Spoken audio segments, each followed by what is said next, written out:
ನಿಮ್ಮನ್ನು ಸಹ ನಾವು ನೀವಿಲ್ಲಿ ಯಾರಿಗೂ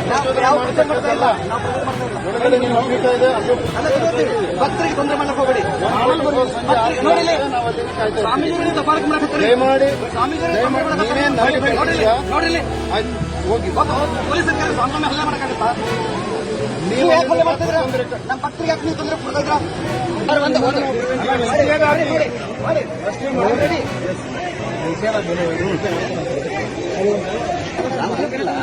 ಭಕ್ತರಿಗೆ ತೊಂದರೆ ಕೊಡಕ್ಕೆ ಹೋಗ್ಬೇಡ್ರಿ. ನಾವು ಪಾಪ ಬೆಳಗ್ಗೆ ಕಾಯಿಸ್ತಾನೆ ತೊಂದರೆ ಕೊಡಕ್ಕೆ ಹೋಗ್ಬೇಡಿ.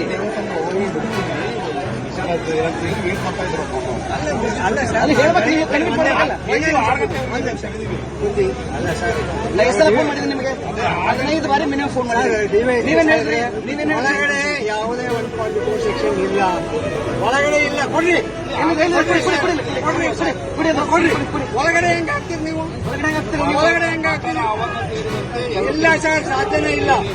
ನೀವು ಕನ್ನಡಬಿಟ್ಟು 140 ನನ್ನ ಮನೆಗೆ ಹೆಂಗ್ರಿ ಹಾಕ್ತೀರಿ? ಹೊಡಿತಾರೆ.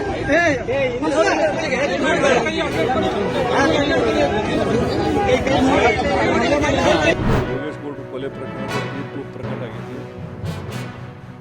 ಜಸ್ಟಿಸ್ ಎಲ್ಲರಿಗೂ ಒಂದೇ, ನ್ಯಾಯ ಎಲ್ಲರಿಗೂ ಒಂದೇ ಅನ್ನೋದು ಇವತ್ತು ಮತ್ತೊಮ್ಮೆ ನ್ಯಾಯಾಲಯದ ಮೇಲೆ ಜನ ಇಟ್ಟಂಥ ನಂಬಿಕೆಗೆ ಮತ್ತೊಮ್ಮೆ ಇವತ್ತು ವಿಶ್ವಾಸ ಬರುವಂಗೆ ನ್ಯಾಯಾಲಯ ನಡ್ಕೊಂಡೈತಿ. ನ್ಯಾಯಾಲಯದ ಮೇಲೆ ಇದ್ದಂಥ ಗೌರವ ಇನ್ನೂ ಹೆಚ್ಚು ಮತ್ತು ನಂಬಿಕೆ ವಿಶ್ವಾಸ ಇನ್ನೂ ಹೆಚ್ಚಾಗೈತಿ ಜನರಿಗೆ.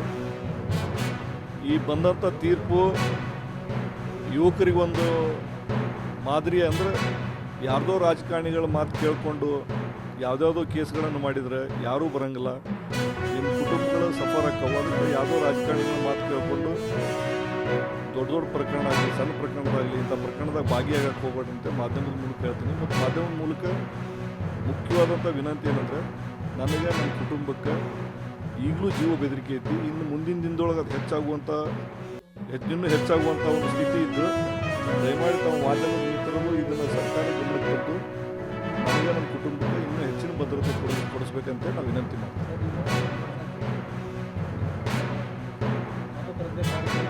ಹೌದೌದು. ಮತ್ತು ಆ ಪಾಪ ಪ್ರಜ್ಞೆ ಕಾಡೋದ್ರಿಂದಲ್ಲ ನಾನು ಸತ್ಯ ಹೇಳ್ಬೇಕಂತ ಕೋರ್ಟಿಗೆ ಬಂದು ಸತ್ಯ ಹೇಳಿದ್ದು.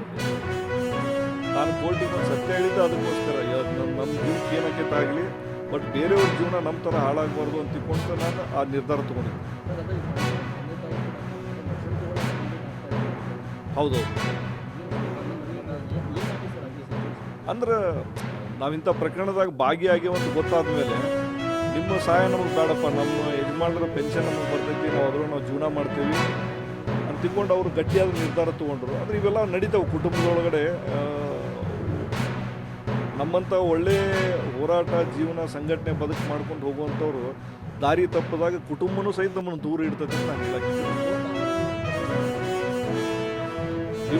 ಇವತ್ತು ತೀರ್ಪು ಬರೋಕ್ಕಿಂತ ಮುಂಚೆ ಬೆಳಗ್ಗೆ ನನ್ನ ಮತ್ತು ಬಸವರಾಜ್ ಕೊರವರ್ ಅವ್ರನ್ನ ಇಬ್ಬರು ಕುಟುಂಬನೂ ಮುಗಿಸ್ತೇವೆ ಅಂತ ತಿಳ್ಕೊಂಡು ಒಂದು 3 ಜನ ಚೀರಾಡ್ತಿದ್ರು. ಅದ್ರಾಗ ಧಾರವಾಡದವ್ರು ಒಂದಿಬ್ಬರು, ಬೆಂಗಳೂರು ಅವರೊಬ್ಬರು ಅಂತೇಳಿ ಮಾಹಿತಿ ಬಂತು. ಭಾಳ ಆಯ್ತು ಪ್ರಸಾದ, ಭಾಳ ಹೇಳಿದ್ರು ಯುವಕರಿಗೆ ನಾವೊಂದು ಮಾದರಿ ಆಗಬೇಕಾಗಿತ್ತು. ನಾವು ದಾರಿ ತಪ್ಪೇವಿ. ಕಡೆ ಪಕ್ಷ ಇನ್ನು ಮುಂದಿನ ಜೀವನ ಆದರೂ ನಾವು ಯುವಕರಿಗೆ ಒಂದು ಮಾದರಿಯಾಗಿ ಜೀವನ ಮಾಡಬೇಕು ಅನ್ನೋದು ಒಂದು ನಿಟ್ಟಿನೊಳಗೆ ನಾವು ನಿರ್ಧಾರ ತೊಗೊಂಡಿದ್ವಿ. ಅಲ್ಲ, ಜಸ್ಟಿಸ್ ಎಲ್ಲರಿಗೂ ಒಂದೇ ಅನ್ನೋದು ಇವತ್ತು ಮತ್ತೆ ಪ್ರೂವ್ ಆಯ್ತು. ನ್ಯಾಯ ಎಲ್ಲರಿಗೂ ಒಂದೇ ಅನ್ನೋದು.